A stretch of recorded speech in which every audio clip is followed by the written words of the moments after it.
Hello students, आज हम बात कर रहे हैं मैथमेटिकल फिजिक्स के कुछ डिफरेंशियल ऑपरेटर्स के बारे में, such as the gradient of a scalar function, the divergence of a vector function and the curl of a vector function.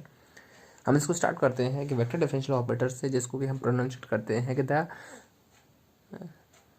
Del operator which is equals to the I del by del x plus J del Y plus के del by del Z. Start हम अब बात कर रहे हैं कि the gradient किसी एक स्केलर फंक्शन का होता है। हमने यहाँ पर कि फाई एक स्केलर फंक्शन को माना हुआ है which is the function of X Y and Z. कि the gradient of phi can be represented as I del phi over del x plus J del phi by del Y plus के del phi over del Z. इसको हम इस प्रकार से लिख सकते हैं कि I del Y del x plus J del Y plus के del and del Z the function five which is the x y z. हम जानते हैं इसको हमने एक डेल ऑपरेटर माना हुआ है which is the del phi. कि ग्रेडियंट फाई किसी भी सरफेस पर एक वेक्टर के नॉर्मल के रूप में उसको रिप्रेजेंट करते हैं।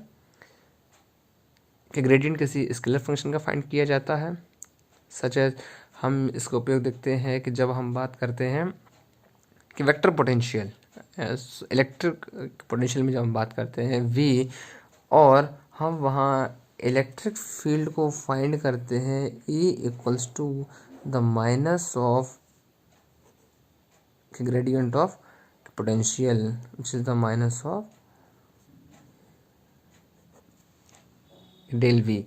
ये इसके कुछ फिजिकल एप्लीकेशंस हैं, इनको कि हम के फिजिक्स के अंदर डिस्कस करते हैं। कि next operator is divergence of a vector function. किसी vector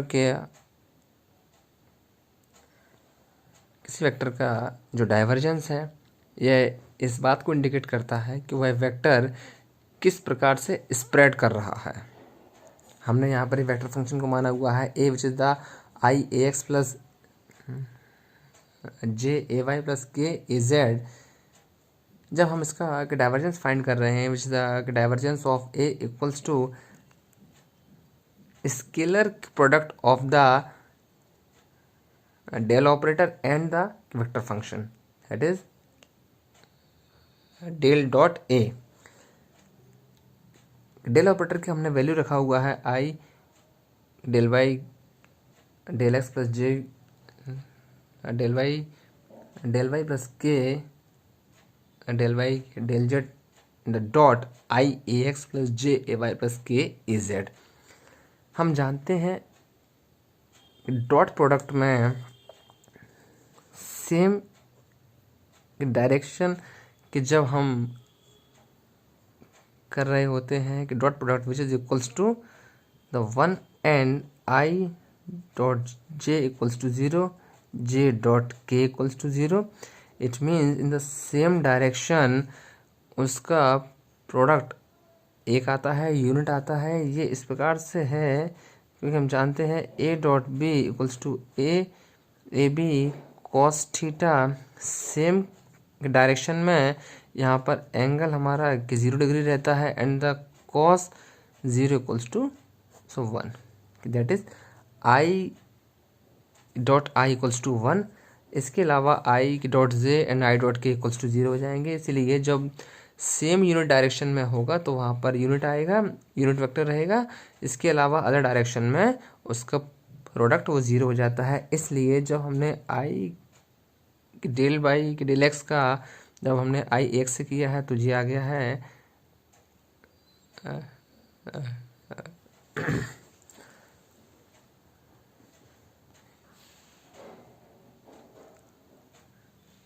del A x by del x plus जे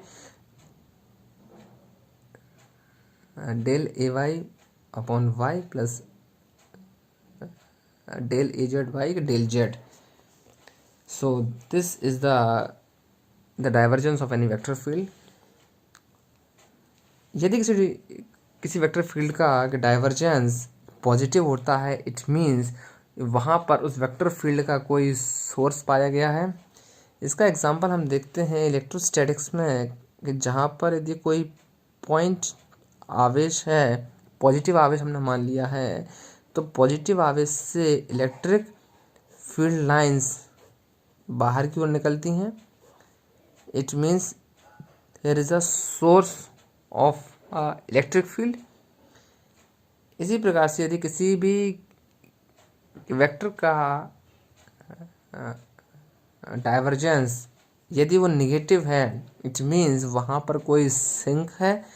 इसका एग्जांपल भी हम देखते हैं, किसी पॉइंट आवेश से मान लेते हैं कि वह निगेटिव आवेश है, तो निगेटिव आवेश की ओर इलेक्ट्रिक फील्ड लाइंस उस आवेश की ओर देखित रहती हैं। इसलिए यहाँ पर ये कहा गया है, यदि किसी वेक्टर का डाइवर्जेंस निगेटिव होता है, इट मीन्स वहाँ पर कोई सिंक अवेलेबल है। और यदि किसी वेक्टर फील्ड का उसका डाइवर्जेंस ज़ीरो होता है, इट मीन्स वह एक परिनालकीय क्षेत्र है, परिनालकीय सोलेनोइडल फील्ड है। जब हम बात कर रहे होते हैं कि मैग्नेटिक फील्ड में हमारे पास कोई एक मैग्नेट है, north pole and the south pole, हम जानते हैं कि मैग्नेटिक फील्ड लाइंस के नॉर्थ पोल से निकलकर साउथ पोल की ओर जाती हैं। इसका मतलब यह है कि यहाँ से कोई भी मैग्नेटिक फील्ड लाइन इस मैग्नेट से बाहर नहीं निकल रही होती है। इसीलिए divergence of B equals to zero. और जब यदि किसी भी वेक्टर फील्ड का डाइवर्जेंस के ज़ीरो होता है, it means that is a solenoidal field. इसके बाद नेक्स्ट हमारा डिफरेंशियल ऑपरेटर होता है curl. Curl of a vector function, किसी वेक्टर का कर्ल यह इंडिकेट करता है, यह बताता है कि वह वेक्टर किस प्रकार से रोटेट कर रहा है, how vector is rotating, that is the curl of a that vector. Curl of any vector, उसको हम रिप्रेजेंट करते हैं the vector product of del operator and the vector function. del cross a is the curl. del operator का हमने यहाँ पर के value रखा हुआ है, और a is a vector function which is the I ax plus j ay plus k az। किन्हीं भी दो वेक्टर फंक्शन का वेक्टर प्रोडक्ट को डिटर्मिनेंट के फॉर्म में हम लिख सकते हैं। इसको हम लिखा है i j k del Y del x del Y del Y del Y del z A x A y A z. I के कंपोनेंट, एक्स के कंपोनेंट, वाई के कंपोनेंट, जेड कंपोनेंट। कि डिटर्मिनेंट को सॉल्व करना हमने देखा हुआ है। आई के साथ में हम लेते हैं डेल वाई के del y A z minus के del Y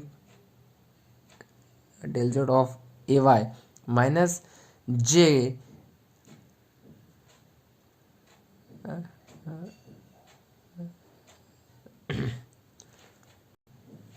del Y del x of A z minus del Y del z of A x plus के del Y del x of A y del Y of A x. हमने इसको rearrange किया है कि minus sign को हम अंदर लेके गए हैं, तो आई के साथ में हो गया है डेल ए जेड वाई के डेल वाई माइनस के डेल ए वाई वाई के डेल जेड प्लस जे डेल वाई के del z of A x minus of del Y del x of A z plus के del Y के del x of A y minus of del Y of A x. This is the curl of any vector A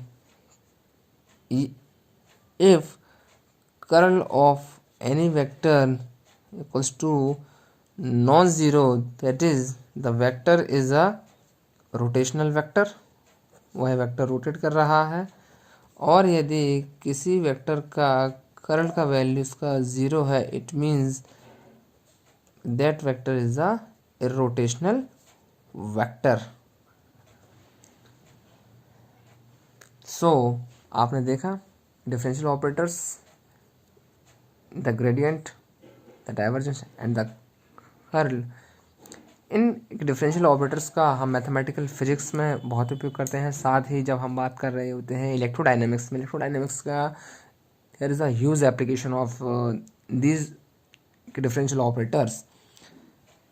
in the next lecture हम इन operators पर कुछ numericals को solve करने की कोशिश करेंगे, तो जिससे कि आपके इन टॉपिक्स पर बेस्ड कुछ कॉन्सेप्ट्स को हम अप्लाई कर पाएँ कुछ न्यूमेरिकल्स पर।